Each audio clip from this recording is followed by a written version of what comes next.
Assalamualaikum warahmatullahi wabarakatuh.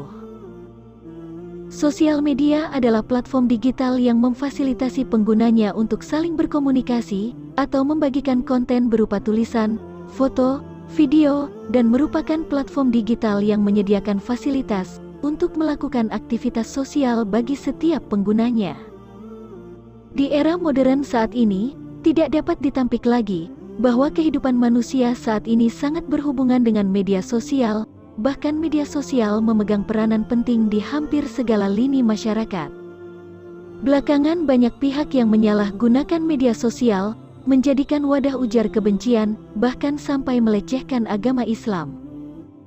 Salah satunya Maryam Hadid. Wanita ini viral di TikTok lantaran unggahannya yang dinilai melecehkan Islam, sontak netizen pun beramai-ramai mengencamnya.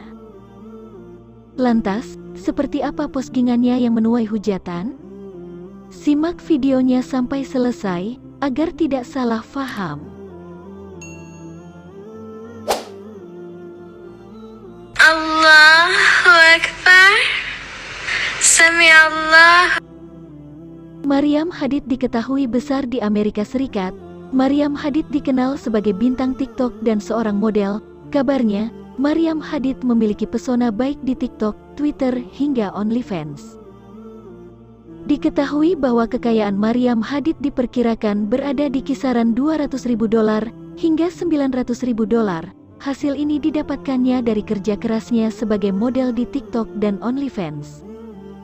Maryam Hadid merupakan seorang wanita asal Lebanon yang juga besar di Amerika Serikat.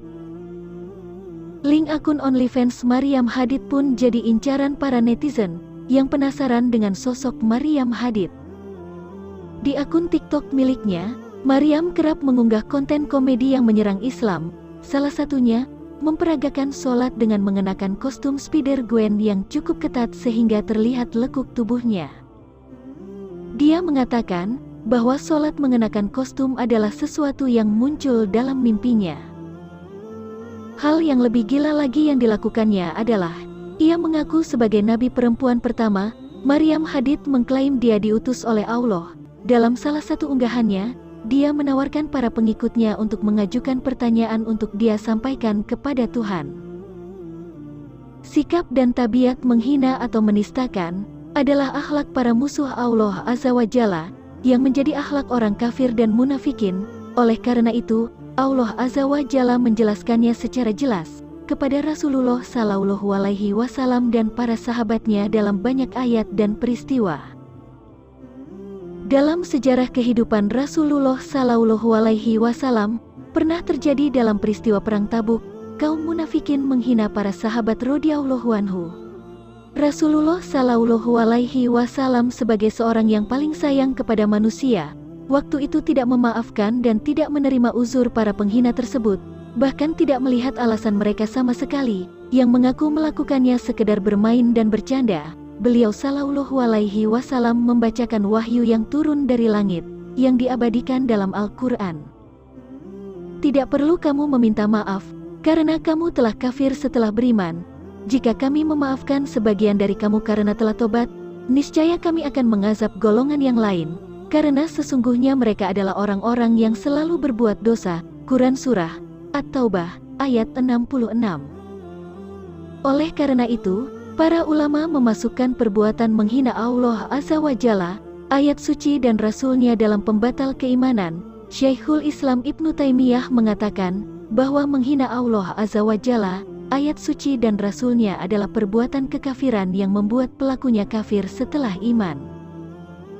Apabila seorang kafir harbi menghina agama Islam, menistakan Allah Azza wa Jalla dan Rasulnya, atau menistakan ayat Al-Quran, maka perangilah kecuali ia masuk Islam. Hal ini didasari dengan firman Allah Azza wa Jalla.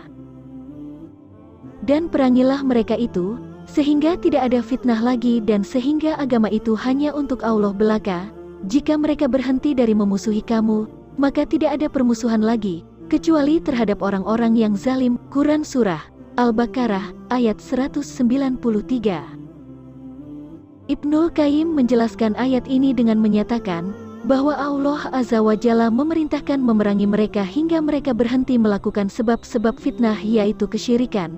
Allah Azza wa Jalla juga menjelaskan bahwa tidak ada permusuhan kecuali kepada orang-orang yang zalim, orang yang sengaja menghina dan memusuhi agama Islam, berarti tidak berhenti dari kekufuran, sehingga memeranginya adalah wajib bila mampu.